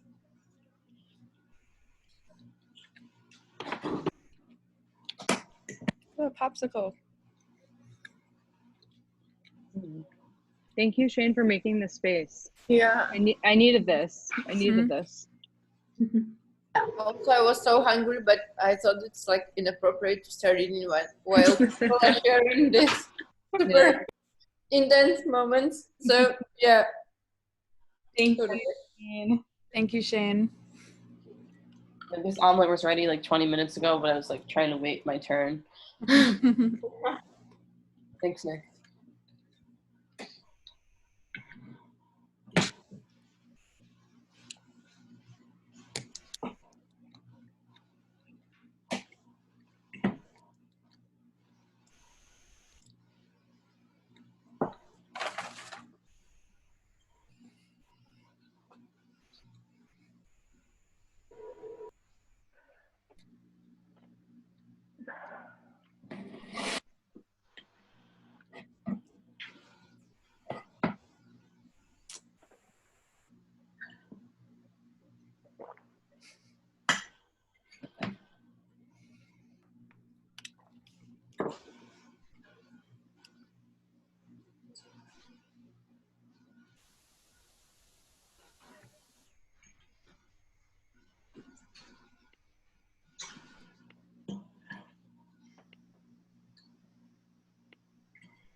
My roommate is watching from her computer and just bought me cheese puffs. Oh my god. Thanks. Hi, Hillary's roommate. She says hello.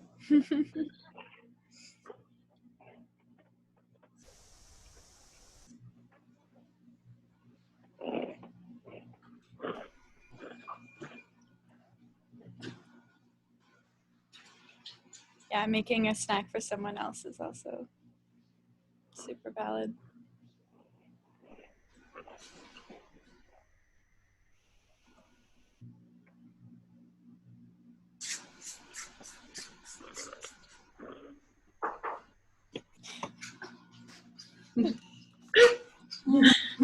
I'm with Lai. I'm in the same space as Lai, but I had a bagel. I just happened to have one.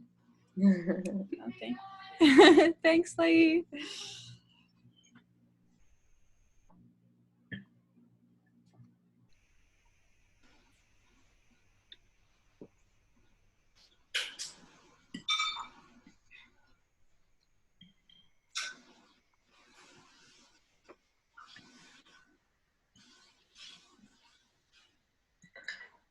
This is a very practical question, but when you're deciding if leftovers are too old, do you judge the number of days they're old or just smell it and look at it? Just smell it. Wow. Smell it, and if in doubt, heat it up like really, really, really well. Yeah. It doesn't seem like it smells off, and then it doesn't seem like it tastes off, and it's also not visibly off. It's probably fine. Yeah. My dad, who is in the chat, it has a different style for this than I do. My dad would just like he'll just like remove the mold and then eat it. My grandma does that too. Yeah. Yeah. Totally acceptable with cheese. Yeah. Yeah. How many days, Max? Um, Not to put you on the spot. it's 3 or 4, and it still smells and tastes good. That's not bad. You go. You're fine. Like under a week is like whatever.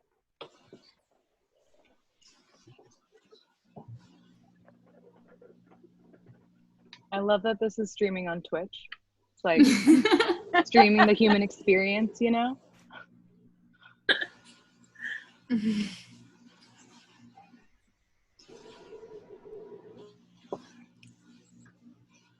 Has it been 5 minutes? I think well, thank you so much, Shane. A digital love language is definitely sharing a snack with 70 people over Zoom and Twitch. Please welcome Rosa.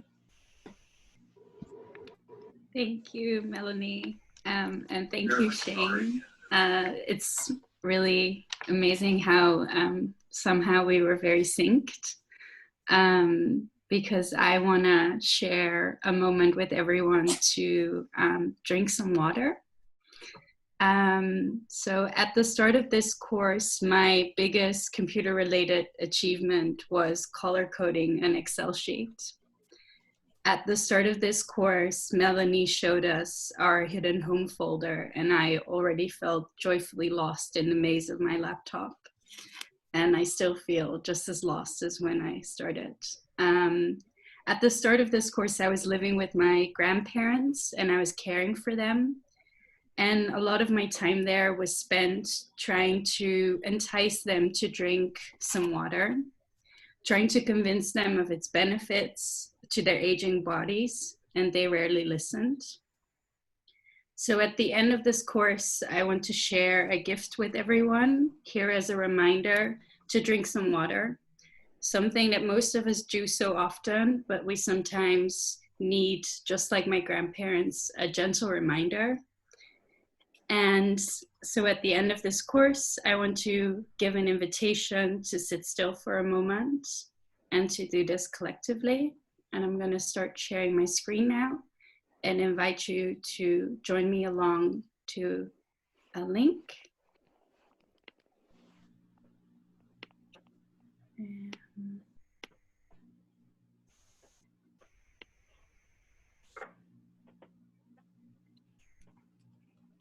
I think you can now also see us. That's not necessary. So today I want to take you along on a little water spell experiment. And I want to ask you to open the link that you see over here, raindropsinapuddle.glitch.me. So I'm going to give everyone a moment to do that. And maybe someone can shout out if it's not working or if it is working, because I can't see you anymore. I got it. Cool, thank you. So I'm going to ask you to read along on this page as I guide you through the steps in front of you. You don't have to look at the Zoom or the Twitch screen as you do this. You can just follow along with my voice and the text in front of you. Today, you'll be making a water spell to remind someone you love to drink some water. Please follow the list of instructions below. I hope you'd like to join me.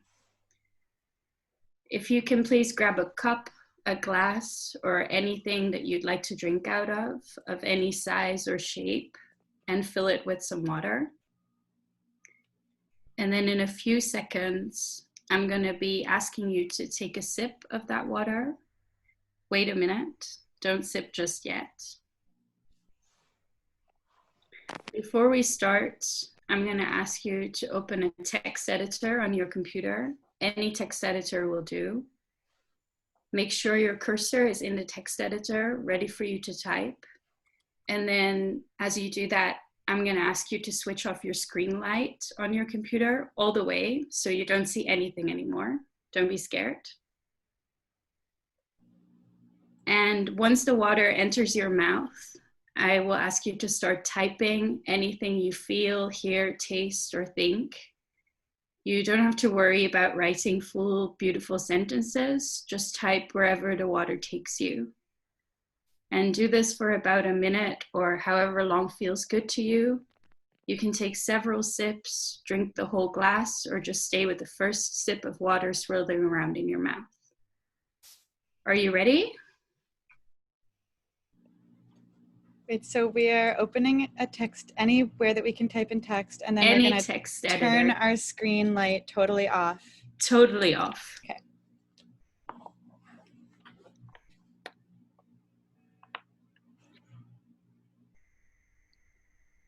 So please have a sip of water and start typing whatever you are thinking about once the water enters your mouth. And I'm going to give you a little bit of time to type.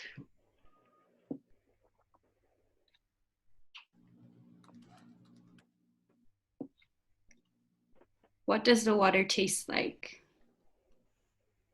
What does it feel like roaming around your mouth? Let it swirl back and forth below your tongue, between your teeth. What kinds of sounds do you hear? What memories pop up in your mind?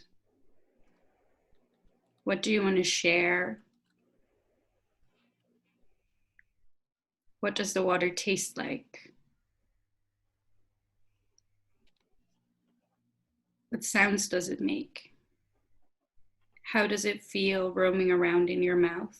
Swirl back and forth, below your tongue, between your teeth. What kind of sounds do you hear? What memories pop up in your mind? What are you thinking about right now? What does the water taste like? Now I'm going to ask you to finish typing and switch your screen light back on. And you can scroll further along on the page. And I'm going to ask you to copy the message that you just typed up without looking at it and send it to the first person that comes to mind. You can also do this later if you don't want to do it right now. And share the message with them, starting by telling them to drink some water.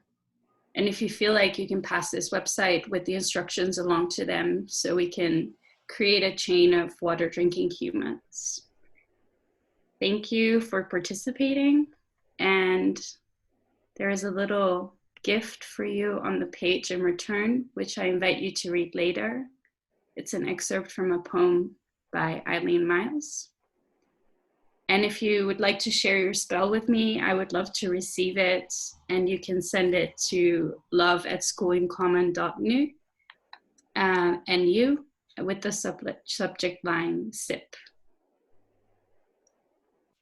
And this page is still in progress as I am learning a little bit more about code every day. The website was hand-coded specifically for this sharing session and as a gift to everyone and as a moment to remind you to drink some water. It is inspired by Emma Ray Norton's workshop Hand Coding Round Robin, as well as C.A. Conrad's Somatic Poetry. Thank you for joining, and I'm gonna stop sharing my screen now. Thank you so much. Thank you so much, Rosa. A Digital Love Language is sharing a water meditation with 70 people over Zoom and Twitch. Please welcome our last student share to close us out for the day before we have some audience participation, Sarah Holloway. I'm just gonna share my screen. Okay.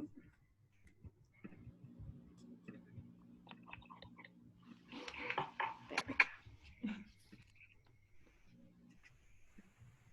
All right.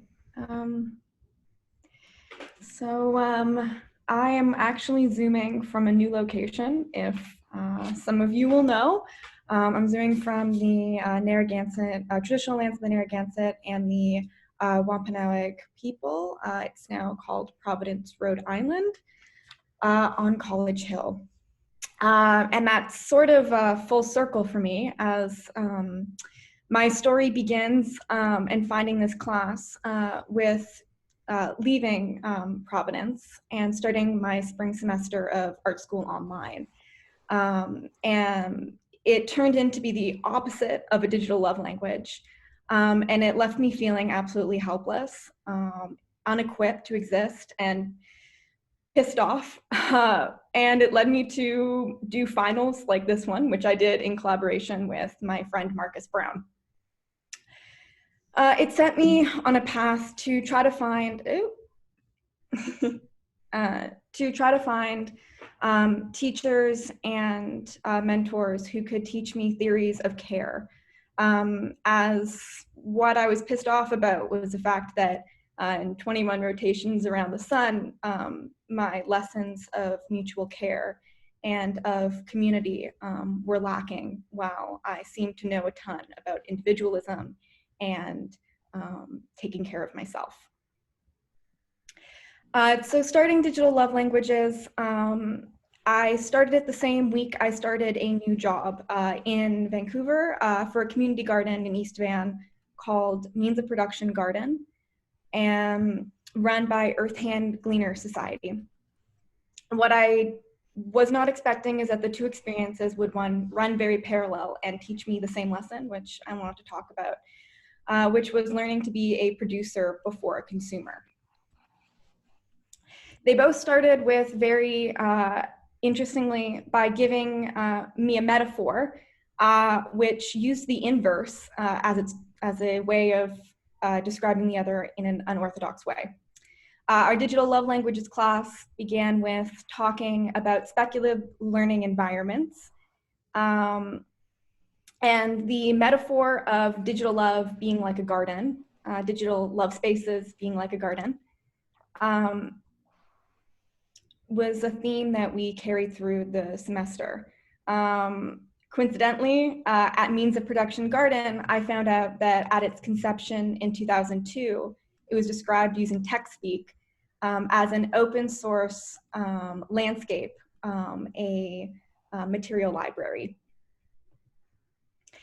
So this got me thinking that if digital love is like a garden, and a garden is like an open source library, then a digital garden is an open source library of love. Over the summer, what I was tasked to do was take this garden and map it for the first time in 18 or so years, catalog the plants, and try to collect all the information on a place that for its entire run has operated through this beautiful social open source of knowledge shared through storytelling and through physical exchange of knowledge. And that meant that no one person knew what the garden, how to care for the garden. It was taken care of through many different hands and many different people's knowledge. And so what I wanted to share with you was the beginning of my digital garden, which I have been hand coding using the table function of HTML. The common language among me and the other caretakers of the garden was weaving and textile craft. And so it felt fitting that I were to use that language to work with them. This was my rough draft that I made on Google spreadsheet. And then to the top right, you can see the coding of the quince tree. All the squares that are green in that map are going to be images, but to try to replicate the experience of walking through the garden, every time you refresh the page, the photos change to different ones, as every time you walk through a garden, you're gonna notice something different. Getting back to where I am right now, where my mind's been, and like I said, learning to be a producer before a consumer. What I realized over my time in this class and my time at Means of Production Garden was that the tools to code and the tools to utilize plants were right in front of my eyes this entire time. But without somebody telling me how to use them, I was completely complicit in just consuming whatever was put in front of me. This is a lesson that, as I'm now looking out from my school's campus and starting to see friends and classmates come back onto campus for our hybrid classes, our conversations are around trauma, around fear, and around how this semester will be different for all of us and how we don't want it to be the same. But what are our pathways forward? Conversations of mutual care have been coming up a lot. For me, my pathway is following these ideas of being a producer and choosing how I consume. And it's been through this class and through my time in a real garden that I've come to realize that the two spaces are one and the same.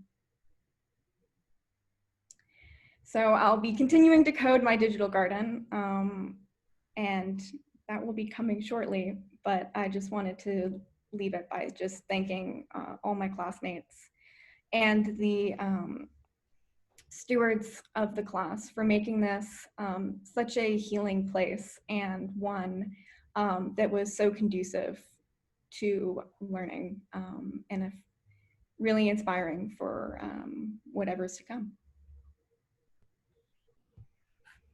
Thank you so much, Sarah.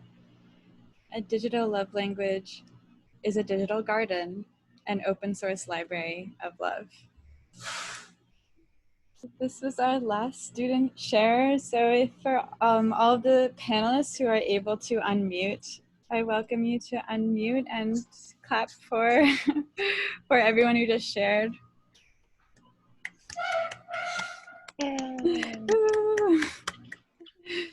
Sorry, it's so hard. Yeah, we could do the fingers too. I really wish all of you so much more digital love in your continued learning and growing during quarantine and after. And yeah, I don't have anything prepared specifically, just feel so much gratitude to all of you. And I also want to take this time to thank other people who contributed to this class, like Emma Ray, Netta Bomani, who were special guests, and then others who were inspirations to me, like Allison Parrish, Nima Githiri, Dan Taeyang, Olivia Michaela Ross, Laurel Schwartz, Sige Tefese, and Olive Bufu, Nahi Kim, and Feilu. And as a last message to the students of Tuesday, just as a logistical note, if you shared any links today, if you haven't already, put them in this Arena channel.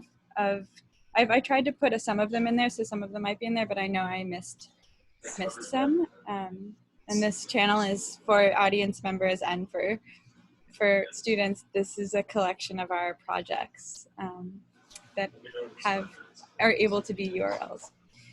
So please, in the chat for any attendees, we'll just take 5 minutes or more, if people want to say more, if you have any questions, let me know, I can unmute you. If you have any questions, you can put them in the chat, and they can be directed towards all of us or a particular person, or just be thoughts that you have. And this is an experiment, so I don't know how this will go, but just want to offer this space to you who are watching on Zoom to contribute.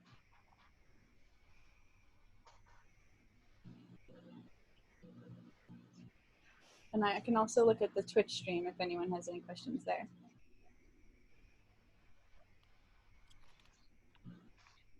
Thanks to whoever showed up. Thank you for being here.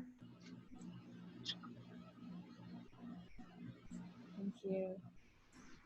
Yes. If you have any digital love languages, I'd love to hear them. Yes, thank you. I'm just reading the chat.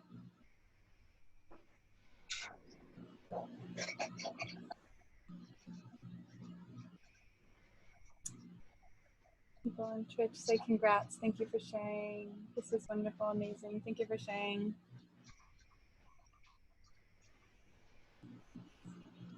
Where can we follow individual artists' work? Links to sites or Instagram? That is a great question. I will invite any students who want to add their handles to the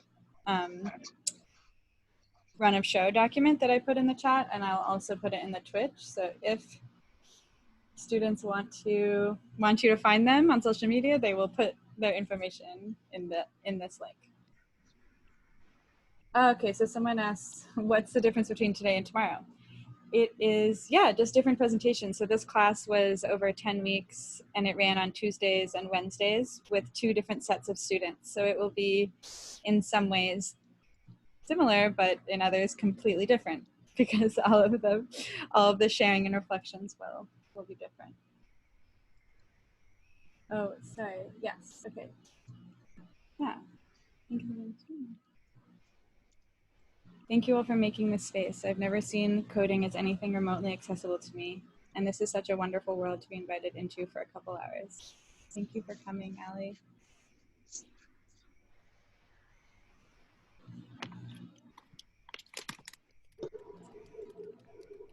Okay. It's hard to leave, but this might be the end of week 10. We don't have any more scheduled FaceTime with each other, but of course our Slack will be open. The office hour channel will be open. You all are welcome to DM me, DM each other. The channels will exist, the arena will exist, and the website will exist. But yeah, this might be the last time we're all here on Zoom. Please let me know if you're in New York. Maybe we can social distance hang, do another park hang.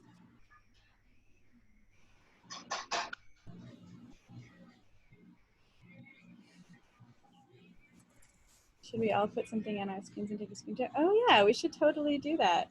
What do you think we should do, Charlotte? I have no clue. Like, there's the sky.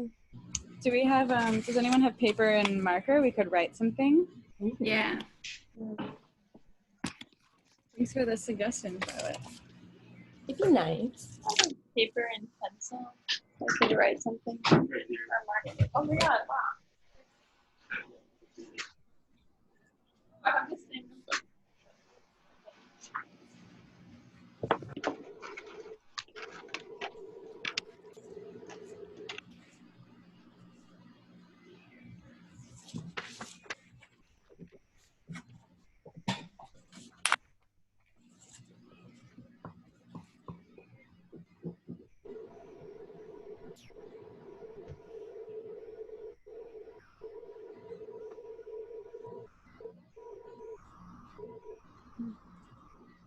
Wow, we have invitations to hang out in Poland, Ukraine, Berlin, London.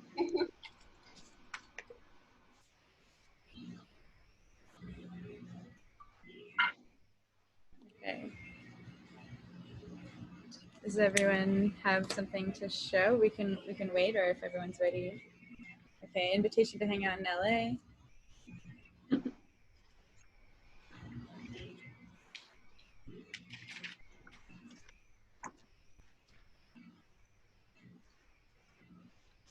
Okay.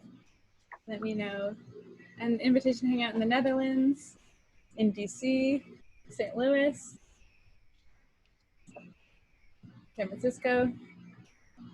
I want to ride in your car one day, Lou. And is struggling to write. Rhode Island, Vancouver. Okay, are people ready to hold up their things? It could be an object too. Okay, 1, 2, 3. Okay, I'm gonna take a screenshot right now. Oh wait, sorry, I'm not ready. Okay, we'll wait. Thanks. One more. Okay, I think it took. I'm just gonna double check because that would be bad if it didn't. that a cucumber? It's big.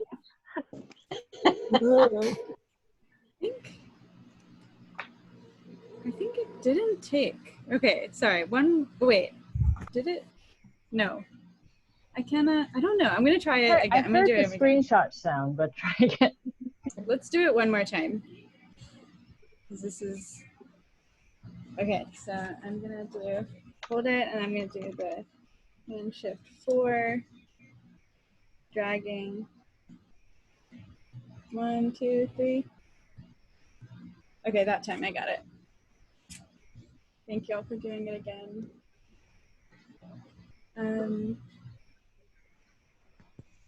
Okay, my mom just sent a message to the panelists. But did not send it to all attendees, just sent it to all panelists. Okay, thanks, Mom. So,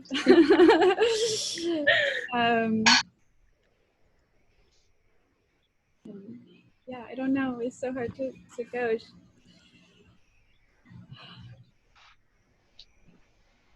We all digitally hold hands for a last goodbye. Yeah. Should we do like this? Oh my gosh. Now I want to take another screenshot.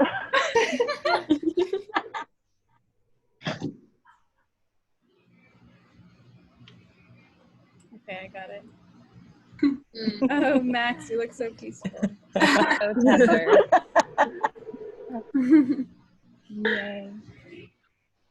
Maybe we can leave and say goodbye to all of our viewers and each other. We could all agree to press the end button on, or actually, I think only I need to end it. So you actually don't need to press any button. And so, okay, so all we need to do is take a big breath together, and I will press end during our exhale. Okay. Great. Okay, so I'll count down from 3, and then we'll inhale, and then we'll exhale. Okay. 3, 2, 1.